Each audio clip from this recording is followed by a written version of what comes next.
సంపాదించుకుంటే ఆటోమేటిక్లీ ప్రజలు ఓట్లు వేస్తారు. కానీ ఈ మాదిరిగా దిగజారిపోయి మనుషులను చంపే స్థాయిలో రాజకీయాలు చేయడం మొదలు పెడితే, దానికి పోలీసులను ఉపయోగించుకునే కార్యక్రమం చేస్తే వ్యవస్థలు ఎంత దిగజారిపోతాయి అని చెప్పడానికి పూర్వపు రోజుల్లో మనం అంతా బీహార్ గురించి మాట్లాడేవాళ్ళం.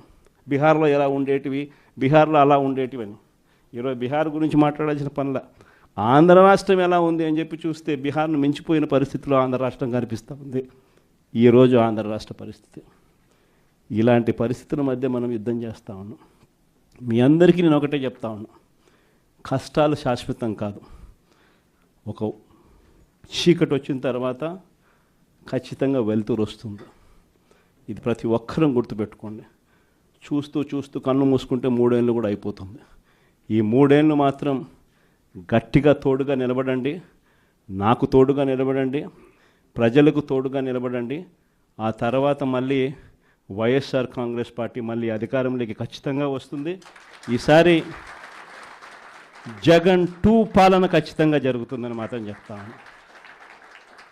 ఈసారి జగన్ 2 పాలనలో మాత్రం ప్రతి కార్యకర్తకు మీ జగన్ తోడుగా ఉంటాడని ఖచ్చితంగా చెప్తాను.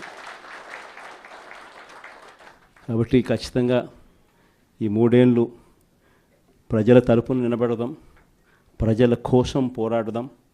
విలువలు విశ్వసనీయతతో కూడిన రాజకీయాలకు YSR Congress party care of అడ్రస్గా ఎప్పటికీ నిలుస్తుందన్న సంకేతం ఖచ్చితంగా ఇద్దామని చెప్పి మీ అందరు. చంద్రబాబు నాయుడు గారు మనకు తెలియకుండా ప్రతి ఇంటికి తాను మోసం చేశాడు, ప్రతి ఇంటికి తన మనుషులను పంపించాడు, ప్రతి ఇంటికి వాళ్ళ ఎమ్మెల్యేలందరూ కూడా తిరిగారు, ప్రతి ఇంటికి వాళ్ళ కార్యకర్తలు వెళ్ళారు, ప్రతి ఇంట్లోనూ కూడా కరపత్రాలు పంచారు, ప్రతి ఇంట్లోనూ కూడా ఇదిగో అమ్మ చంద్రబాబు నాయుడు గారు బాండ్ పంపించినారు,